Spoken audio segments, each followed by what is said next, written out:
Kaning bag-ura na humang birthday ni former Presidente Rodrigo Duterte nga gisaulog o gi-celebrate sa tanan niyang mga supporters sa lain-laing parte sa kalibutan. Bisan man gani ang iyang mga kritiko, aduna say pa-birthday niya didto sa Netherlands. Mubalita si Jovi Francisco. Inaabot din ng mahigit 5 oras ang picnic ng mga Duterte supporters sa labas ng penitentiary.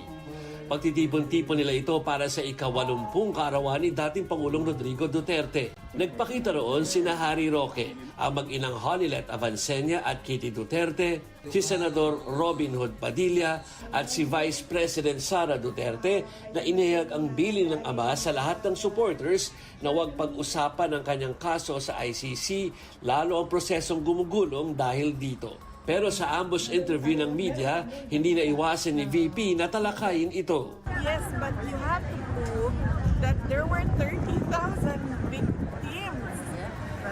So how can you prove systematic killing of 30,000 victims if you do not have the names of 30,000 victims?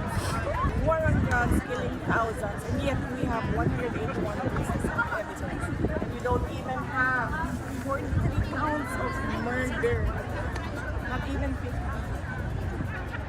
So where is the system there of killing thousands? No. Sorry. Bobo yung abogado nila. Bagay na agad sinagot ni Attorney Cristina Conti. Kung ganon, edi inaanayahan ko si VP Sara na dumulog at humarap sa ICC mismo at sabihin niya yung ganyang argumento. Tingnan natin kung pakikinggan siya. The gist of this case of crimes against humanity is the manner of killing. Widespread and systematic attacks on the civilian population in the acts of murder could be established by the testimony of even just one person. Isa si Attorney Conti sa mga dumalo sa launching ng Duterte Panagutim Campaign sa Europa. Pa-birthday raw nila ito para sa dating Pangulo na nakadetine dito sa The Hague.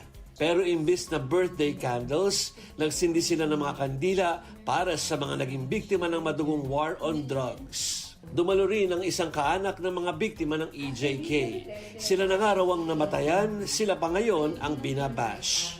May komento rin sila sa mga rallies para sa dating Pangulo, sa Pilipinas man at sa ibang parte ng mundo. As soon as people understand that there's nothing these demonstrations can do as regards the case, I would say that eventually this kind of fervor would die down. As soon as people understand the facts of the case, the more that we can proceed with handling the substance of the matter. Problem is, alongside these demonstrations, we've seen a wave of attacks online, which are either personal, vile, violent, na tangential dun sa issues in this case. And so that's where we're quite worried if these developments turn up physically violent. Nag-uulat mula sa The Hague, Netherlands, Jovi Francisco para sa 1PA.